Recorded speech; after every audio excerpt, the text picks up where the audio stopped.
Right now on the National Weather Desk, tropical threat. Watches and warnings are now posted for the Texas coast. This could turn into a tropical storm before making landfall. Dangerous heat. Record-setting temperatures are heading east and won't leave for days. Many areas will be feeling like over 100 degrees. Looking to cool off in the ocean? Beware of hidden dangers. Lifeguards pulled 11 people out of the water this weekend. Out of control. Wildfires are burning thousands of acres across California. This is right up there with some of the worst fires I've seen. And she miraculously survived a deadly tornado as a child. Now she wants to be a meteorologist. After that, I was obsessed with storms, but scared of the ones that were close by. From our nation's capital, this is the National Weather Desk. Good morning, everyone, and welcome to the National Weather Desk. I'm Angela Brown. We're tracking several systems in the tropics this morning, and we could soon have our first named storm of the season. The Atlantic, a disturbance east of the Bahamas, has a 20% chance of forming into a storm in the next 7 days. It is likely to approach the southeast coast of the U.S. by the weekend, but the bigger concern is a system in the Gulf of Mexico that could soon be Alberto. Meteorologist Lauren Oleski has part of that story. This yellow circle, we could be seeing another wave, another area of low pressure developing in the southern portion of the Gulf of Mexico in a few days from now, low development chance. And then this red X, that's where potential tropical cyclone 1 is. So the National Hurricane Center is putting a cone on this because this could turn into a tropical storm before making landfall maybe early Thursday morning along the Mexican coastline there. So this is probably going to become our first tropical storm of the season, maybe later on today. Right now it has winds of 40 miles per hour, so it does have tropical storm strength. However, it doesn't have a close center of circulation, so we're not seeing that as an actual named storm just yet. And then tropical storm warnings are in effect right now for the Texas coastline and, of course, the offshore waters there, too. And now to the extreme heat that will soon be downright dangerous for a large section of the country. More than 80% of the country could see temperatures above 90 degrees. Hundreds of daily temperature records are expected to be tied or even broken, including St. Louis, Detroit, Washington, New York, Boston. Meteorologist Christina Ernie has more on the heat dome. Good morning. A number of heat alerts across all of the Northeast and the upper Midwest. Heat advisories and excessive heat watches all the way through the end of the week, raising our risk of heat-borne illnesses. And it all gets started today with several areas heading into the 90s with those feels-like values or heat indices nearing 100 degrees.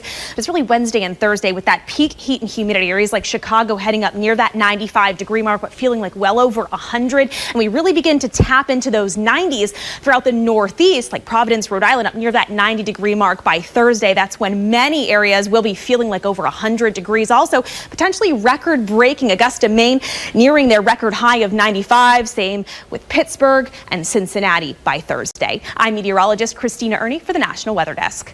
Live in any of those areas dealing with extreme heat this week, heat exhaustion or even heat stroke are something you should watch out for. Meteorologist Caroline Cohen shares symptoms that you should look out for. Some signs of heat exhaustion include being faint or dizzy with excessive sweating. You'll also notice your skin taking on a cool, pale, and clammy condition, and you'll likely have a rapid and weak pulse with some muscle cramping. The best thing to do for heat exhaustion is to get cool. That means air conditioning, drink water if able to, and take a cold shower or use a cold compress. Some signs of a heat stroke would be a throbbing headache, no sweating, your skin would be red and hot and likely dry, and you may be experiencing a rapid and strong pulse. You could also lose consciousness. At this point, if you're undergoing a heat stroke, you need to get more help, and calling 911 is your best option. The threat of severe weather returns to the plains today. The greatest risk stretches from northern Minnesota to the Oklahoma Panhandle. There's also a marginal risk just outside that yellow area right here, as well as from eastern Michigan to northern New York. In California, though, wildfires are showing no signs of slowing down. Dry, hot weather and strong winds are making it difficult for firefighters. The post-fire near Los Angeles has now burned nearly 16,000 acres, and it's just 20% contained. Well, Silverstein has more. This is right up there with some of the worst fires I've seen. California Highway Patrol Officer D.C. Williams was on duty Saturday when the post fire broke out and spread along the 5 freeway. The fire is now at more than 15,000 acres with little containment. Crews evacuated around 1,200 people from Hungry Valley State Recreation Area. While CAL FIRE is only reporting 1 injury from the fire, Williams says CHP has had to clean up several wrecks from drivers stopping on the highway to snap shots of the blaze.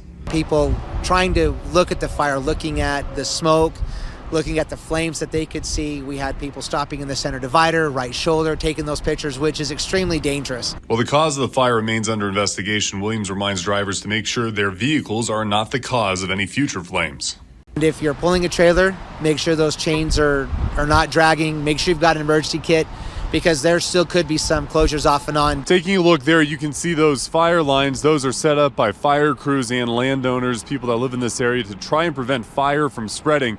But as you can tell, with wind like this in this area, it can be really difficult to achieve. The more oxygen that's out there with strong winds, the more likely there will be fires. Eyewitness News Chief Meteorologist Miles Musio noted high winds and a red flag warning are in effect through Tuesday morning, and that those winds helped the post-fire grow. But after the winds died down Tuesday morning, temperatures are up and the wind is not gone forever, keeping the fire danger high. Musio says the mountains that surround Bakersfield may be in for a long summer.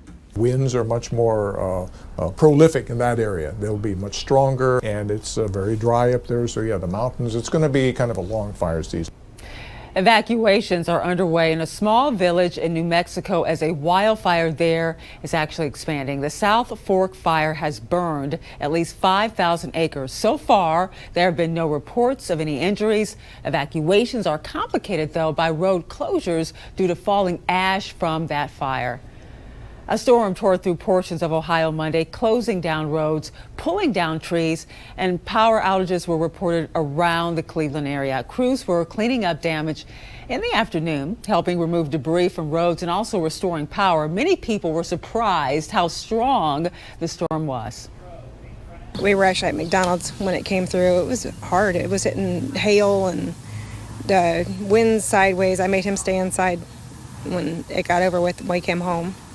And that's when we realized the tree was in the backyard a mess and leaves were everywhere and the trampoline was up in the wires.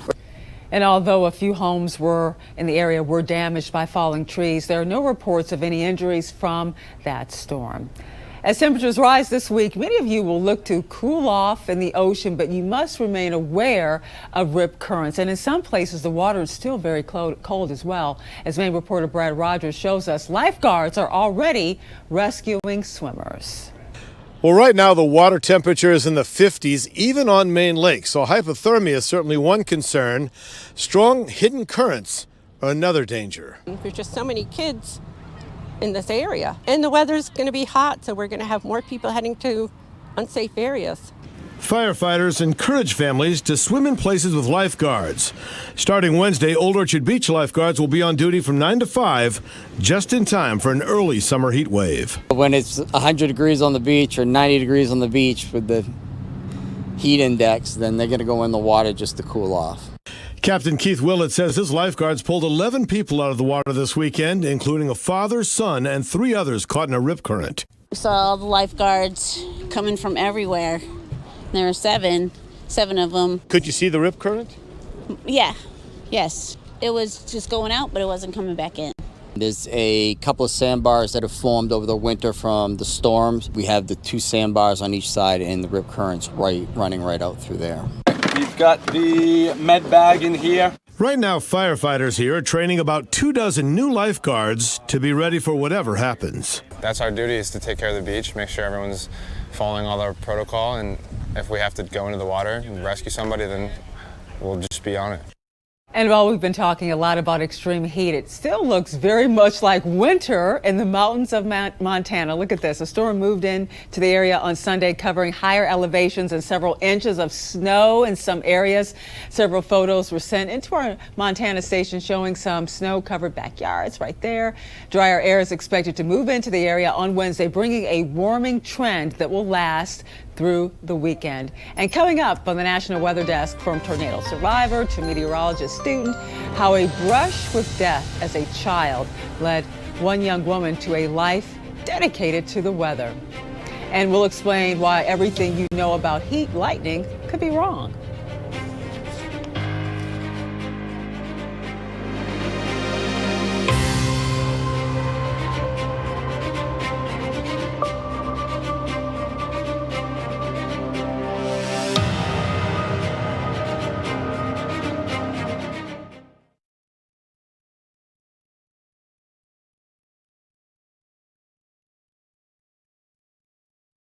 I'm meteorologist Charlie Lopresti with Look at the Northeast. The heat and humidity is building in the Northeast today. The most uncomfortable days, I think, will be Wednesday and Thursday. As far as highs go today, most of the Northeast will top out in the 90s.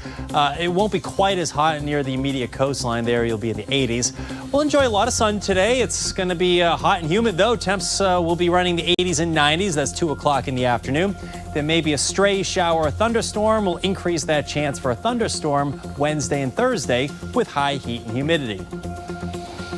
I'm Chief Meteorologist Gerard Bailey. Here's a look at the Mid-Atlantic region. We are staying dry over the next couple of days. Nothing to talk about with rainfall until later into this weekend, but we are going to be heating up a lot until then. Low 90s for your Tuesday with the heat index a few degrees hotter than that. A slight drop in temperatures and humidity for Wednesday very briefly, but expect the heat to continue to rise as we head into Thursday and Friday. We're going to be talking about upper 90s. I'm meteorologist Vitas Reed. Here's a look at your southeast highs for the day. It looks like what we're seeing is in Birmingham about 90 degrees, 89 in Atlanta, Charleston 86 degrees, 88 in Jacksonville, Tampa right around 94, Mobile 89 degrees. Broken clouds across the southeast, looking at more sun than anything. There could be a few little pop-ups here and there, especially across parts of Kentucky, but we are watching a coastal system possibly affecting parts of Florida late week, but along the I-95 corridor from Raleigh down to Georgia, looking pretty clear.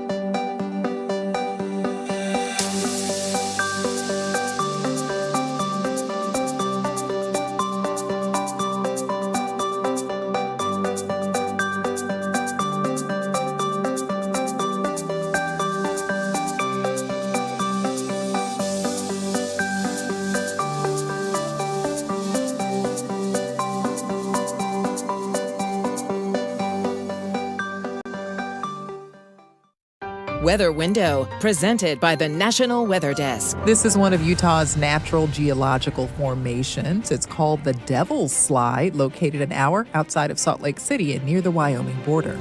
According to Utah's Geological Survey, sides of the slide formed from layers of weather-resistant limestone, but in between it's softer and shale-like and made the chute formation possible since that layer is more susceptible to erosion. Listen to Off the Radar, new episodes every Tuesday.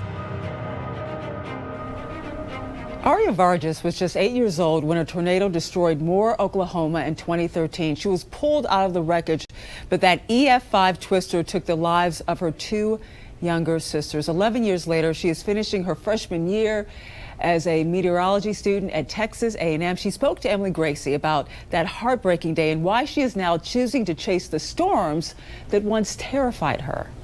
And I didn't realize it was a tornado till it happened. But I was thinking, I was like, what's going on? Like, this is not normal. The lights are off. Everyone's really quiet. There's people crying. Kids were getting pulled out prior to the storm actually hitting. So it just was all chaotic until the storm had passed. At that point, it was just dead silence until the wind, and you could hear just the roar of the tornado, honestly. And I blacked out during part of it. So all I really remember is insulation getting in my mouth and then straight black. And then when I woke up, I was being pulled out. At what point did you find out about your sisters? Sydney, she was found after by my mom. After, like, my mom told me this, but she was found. Karina was not found for at least 2 days after the tornado. My dad was out searching for her for that amount of time while we were all in the hospital just recovering. What's your kind of feeling about weather at that point? After that, I was obsessed with storms, but scared of the ones that were close by. And it was just because I was stationary. I couldn't go anywhere besides the shelter we had in our new house. I also researched storms. I researched the top schools for meteorology. I drew tornadoes. So it was a love-hate relationship for a good amount until it turned into full-on love. What's your hope when it comes to how you feel about weather in the future and your relationship with it? I've heard a lot of people over time, and I feel like I'm the same way, where I've thought, okay, well, I'm scared of this. So instead of sitting here like a sitting duck, I'm going to chase this. I am scared of it, but that's only if I'm stationary. When I went chasing with my organization, I wasn't scared at all. I was actually jumping up and down like a kid in a candy store. So it was very, very exciting. But being stationary back home with my family, I'm like, storms, no. I'd rather actually go chase the storm that's coming to my family than stay in the house. To hear Arya's full account from that tragic day in 2013, as well as her uplifting story of survival and determination, check out this week's episode of our podcast, Off the Radar. You can find it anywhere you listen to your podcasts. When you hear about thunderstorms, you might also hear about the cap. It's something that can stop thunderstorms from developing in its tracks. Meteorologist Teresa Carter explains. The cap can make or break a severe weather forecast, but what is the cap? It is a layer of relatively warm air aloft, usually several thousand feet above the ground, which suppresses or delays the development of thunderstorms. As the sun heats the earth, warm air rises and cools. This forms warm updrafts. Assuming the air that is rising continues to cool with height, air will continue to rise. As it does that, clouds will form. If the warm updrafts reach the cap and cannot break through it, clouds and rain will form, but it will suppress thunderstorm development. There are ways that the environment can weaken the cap, but if a strong cap is in place, the threat for severe weather diminishes greatly. In an uncapped environment, though, the same process takes place, but if there is enough heating meeting a weak cap, then explosive thunderstorm development can occur. Well, thunderstorms typically produce lightning. We have all also heard the term heat lightning, but meteorologist Joey Bettenhausen explained on Instagram, heat lightning is not a real thing. Okay, we're going to make some people upset with this week's topic, but we are going to talk about heat lightning and how you've been lied to your whole life. Heat lightning is not real, and let me explain why. Now you may be wondering, oh, Joy, I've been lied to. Okay, same here. My dad told me heat lightning was real. I remember being outside at night playing basketball as a kid. I'm like, what is that, Dad? Is that lightning? That's heat lightning. I mean, we were all taught that growing up. But here's why it is wrong. Now, we know lightning comes from thunderstorms, right? Some all about electrical charges, positive and negative. Well, that's exactly what you're seeing, right? The heat is not causing the lightning. You're seeing a distant thunderstorm that's really far away from you. You can't hear the thunder, right? But you're still seeing that lightning. All right, so why can't we see the full thunderstorm? Well, hills, mountains, other buildings could block the full thunderstorm. Also, the curvature of the earth. If it's a far away storm, we can really only hear the sound of thunder from about 10 miles. That's the farthest we could hear the sound of thunder. So after that, we're only going to see the lightning, and that is why heat lightning is not a thing. Those are just general thunderstorms, and all we're seeing is the lightning from those. If you live in lakeshore communities, you might see air quality alerts due to ozone concentration during the summer months. But what exactly is ozone? Let's turn to meteorologist Christian Palacio to find out. Ozone is not directly emitted from any source. It's actually created by a photochemical reaction in the atmosphere between a few different pollutants. Craig Zarnecki is the outreach coordinator with the Wisconsin Department of Natural Resources Air Management Program. Volatile organic compounds, or VOCs, and nitrous oxide, or NOxes, are the two main precursors of ozone. When sunlight and heat get involved, these precursors can react and form ozone pollution. Zarnecki tells me what factors may lead to these precursors. Fuel combustion is a big one. Power plants and vehicles, anything that's going to be burning any kind of fuel, and that's for NOx.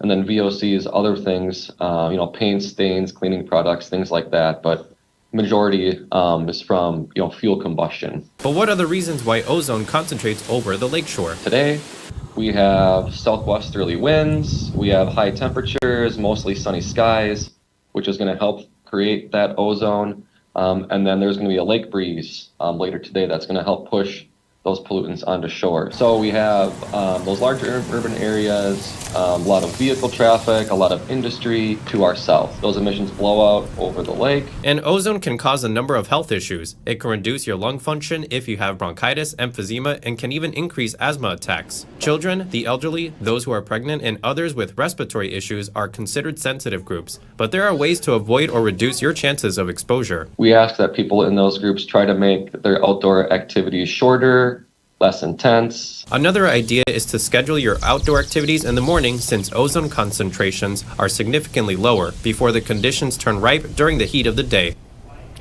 And time now for a short break, but first we take flight over Utah's Little Cottonwood Canyon.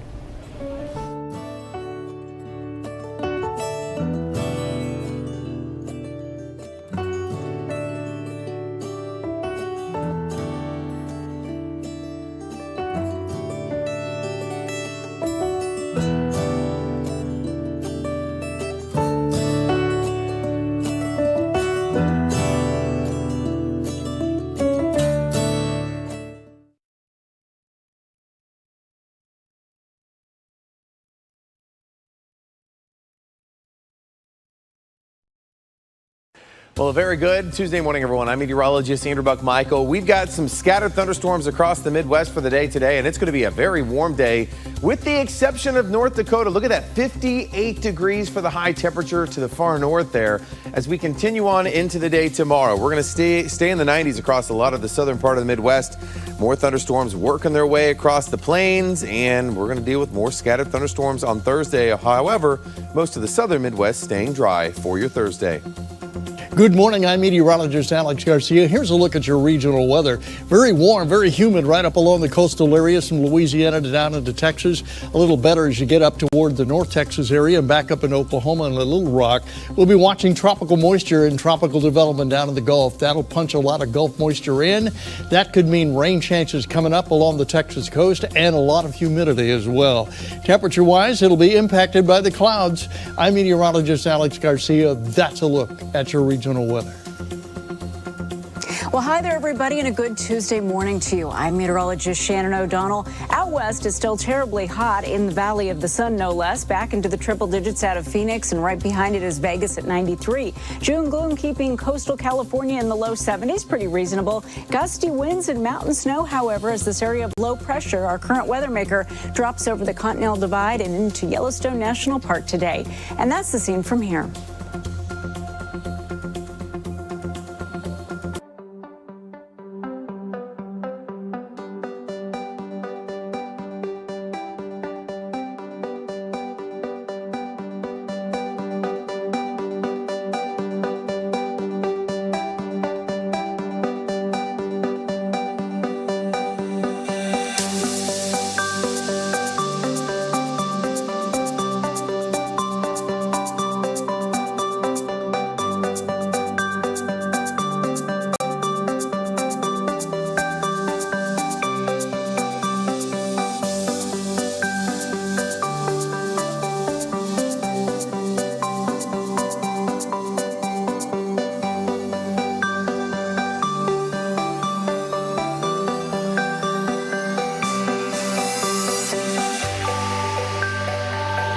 You are watching the National Weather Desk.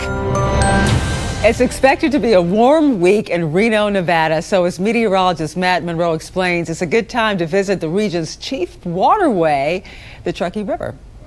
All right, here's a terrific view of the Truckee River. This actually starts way up high in the Sierra Nevada and comes out of the northwestern corner of Lake Tahoe. It actually rolls about 65 miles downstream and then comes into western Nevada and is an absolute life source of water for towns like Reno and Sparks and the western part of the state. You can see how much water is actually coming downstream. That river is running about twice as high and twice as fast as it normally does in, say, July, August, September, when all the snow melt from the high country is actually gone. So 80% of the drinking water in towns like Reno comes from this river. It is a huge life source, and it's a terrific way to recreate. Lots of people swim in it, they tube in it, and there's actually a whitewater course right there in downtown Reno. You can actually shoot the rapids in a kayak and have tons of fun doing it. Looking for more great weather content? Be sure to check us out on social media. You can find us on all your favorite platforms. Just search the National Weather Desk. We'll be right back.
And thank you so much for joining us. I'm Angela Brown. Make it a great Tuesday, and we'll see you right back here tomorrow.